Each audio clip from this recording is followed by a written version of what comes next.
Hello दोस्तों, mystery talk में आपका स्वागत है। आज मैं आपको 3 ऐसे रहस्यमय किताब के बारे में बताने जा रही हूँ जिसे ये कोई कभी ना ही पढ़े तो अच्छा है।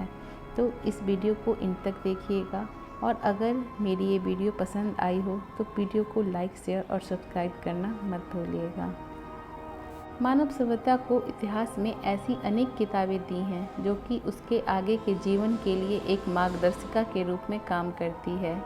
इन पुस्तकों को हम वेद, पुराण, शास्त्र और अन्य होली बुक्स के नाम से जानते हैं।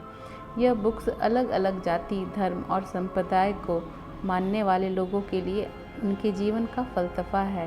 यह किताबें आमतौर पर हमें ज्ञान, उपदेश या जीवन के रहस्यों के बारे में बताती है, लेकिन पवित्र किताबों के विपरीत दुनिया में कुछ किताबें ऐसी भी हैं जिन्हें बेहद रहस्यमय और ख़तरनाक माना जाता है।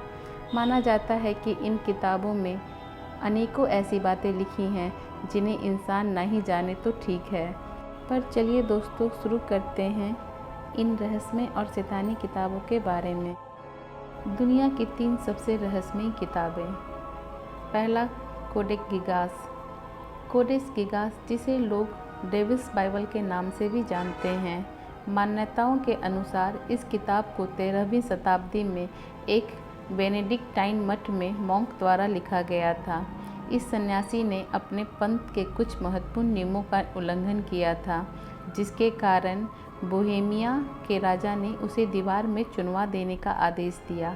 लेकिन दीवार में चुनवाते वक्त उस मॉन्क ने राजा के आगे एक प्रस्ताव रखा कि यदि वह उसकी जान बख्श दे तो बदले में वह मॉन्क राजा को एक ऐसी किताब लिख कर देगा जिसमें दुनिया का सारा ज्ञान मौजूद होगा।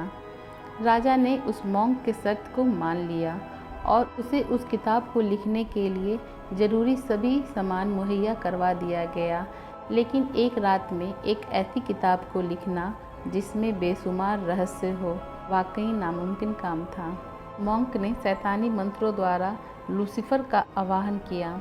लूसीफर ने अपनी आत्मा का सौदा हो जाने के बाद उसने उस सन्यासी की इस किताब को लिखने में मदद की। यह किताब 36 इंच लंबी, 20 इंच चौड़ी और लगभग 8.5 इंच मोटी है, जिसमें शुरुआत में 320 पेज थे। इस किताब के पन्नों के लिए गधों और घोड़ों की चमड़ी का इस्तेमाल किया गया था। इसका वजन लगभग 34 किलो के आसपास है और इसमें अनेक तरह की शिल्पकारी की गई है। यह किताब मध्यकालीन युग की सबसे बड़ी हस्तियों में से एक है। इस किताब में बाइबल के अनेक अंशों और उपदेशों को लिखा गया है, लेकिन किताब के कुछ पन्ने पलटने के बाद डेविल की एक 19 इंच लंबी तस्वीर बनाई गई है, जिसमें डेविल यानी शैतान को अपने असली रूप में दर्शाया गया है। इस तस्वीर के बाद के कुछ पन्नों पर अजीब तरह के कर्म कांडों और क्रियाकलापों का जिक्र किया गया है, जो कि ऐसी तांत्रिक क्रियाएं हैं जिनके द्वारा डेविल से संपर्क किया जा सकता है। ऐसा माना जाता है कि इस किताब में शैतान और शैतानी ताकतों को हासिल करने की ऐसी विधियों को लिखा गया है जो कि इंसानों से दूर ही रहे तो अच्छा है। इस किताबों में पहले 320 पेज हुआ करते थे, लेकिन बाद में किसी ने इसके 10 पन्नों को निकाल दिया। इन पन्नों को किसने निकाला, क्यों निकाला, आज भी एक राज है। और उससे भी बड़ा राज यह है कि आखिर उन 10 पन्नों पर ऐसी कौन सी जानकारी मौजूद थी जिसे दुनिया के सामने आने से रोका गया। इस किताब की प्रतिलिपियां ढूंढना बेहद मुश्किल है, लेकिन डार्क वेब पर इस किताब की कॉपी को खरीदा और बेचा जा रहा है। हालांकि इस किताब की ओरिजिनल कॉपी को फ़िलहाल क्रेच रिपब्लिक और नेशनल लाइब्रेरी में रखा गया है, जहां इस पर आज भी कई रिसर्च चल रही हैं। इस किताब पर नेशनल ज्योग्राफी ने एक डॉक्यूमेंट्री भी बनाई है, जहां इस किताब के बारे में विस्तार से बताया गया है। दूसरी किताब है the book of Soyga. Book of Soyga, जिसे बुक ऑफ डेथ के नाम से भी जाना जाता है, कहा जाता है कि एक बेहद मिस्टीरियस बुक है जिसके इतिहास की सही जानकारी आज तक किसी के पास नहीं है। लेकिन ऐसा माना जाता है कि इस किताब में अनेक जादुई क्रियाएं और आत्मा से जुड़े अनेक अनसुलझे रहस्यों के बारे में बताया गया है। इस किताब को एक सीक्रेट कोड की भाषा में लिखा गया है, जिसमें हर एक शब्द को एक ग्रिड्स के अलग अलग सेक्शन में रखा गया है। इन ग्रिड्स में लिखे गए शब्दों को असल मतलब आज के समय में किसी को नहीं पता, लेकिन माना जाता है कि सन 1952 के तब के समय के मशहूर विद्वान जॉन डी के पास यह किताब थी, जिसे जॉन डी ने डिकोड करने की पुरजोर कोशिश की थी। इस बुक में लगभग 40,000 वर्ष को काफ़ी अजीबोगरीब ढंग से लिखा गया है।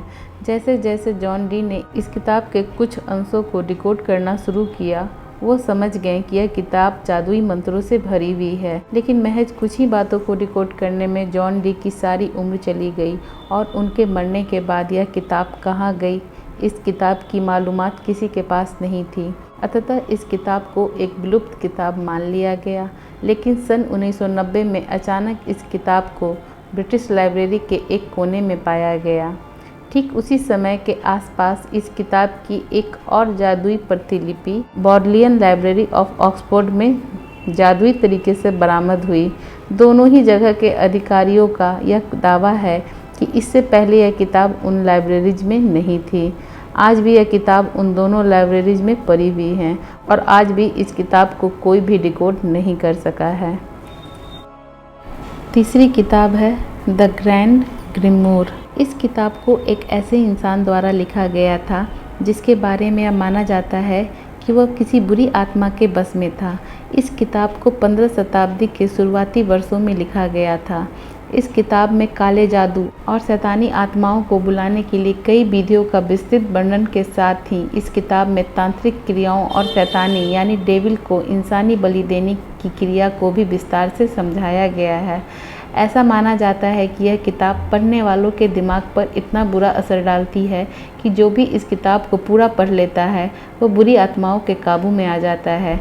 यानी कि इस किताब को पढ़ने वाला व्यक्ति एक तरह से ब्रेन वॉश कर दिया जाता है। इस किताब से हो सकने वाले दुष्परिणामों को ध्यान में रखते हुए यह फैसला किया गया है कि इस किताब को लोगों की पहुंच से दूर रख दिया जाए। इस कारण से इस किताब को अनेकों तरह के तंत्र मंत्र करने के बाद वेटिकन सिटी में एक गोपनीय जगह पर रख दिया गया है, ताकि यह किताब किसी भी इंसान की पहुंच से बाहर रहे।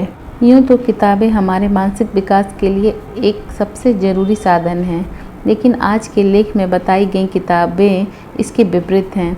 कुछ विशेष इंसानों को असामान्य शक्तियाँ प्रदान करने के लिए लिखी गई थी, इसलिए इनसे दूर रहना ही ठीक है। अगर आपको कभी ऐसी रहस्यमय लेकिन खतरनाक किताब पढ़ने का मौका मिले तो क्या आप इसे पढ़ने की ज़रूरत करेंगे? आप अपने जवाब हमें कमेंट करके बता सकते हैं। और यदि आप हमसे कुछ टॉपिक शेयर करना चाहते हैं तो हमें इंस्टाग्राम पर शेयर कर सकते हैं। अगर आपको ये रहस्यमय किताबों के बारे में जानकारी पसंद आई हो तो प्लीज़ मेरे चैनल को लाइक शेयर सब्सक्राइब करना मत भूलिएगा। Thank you.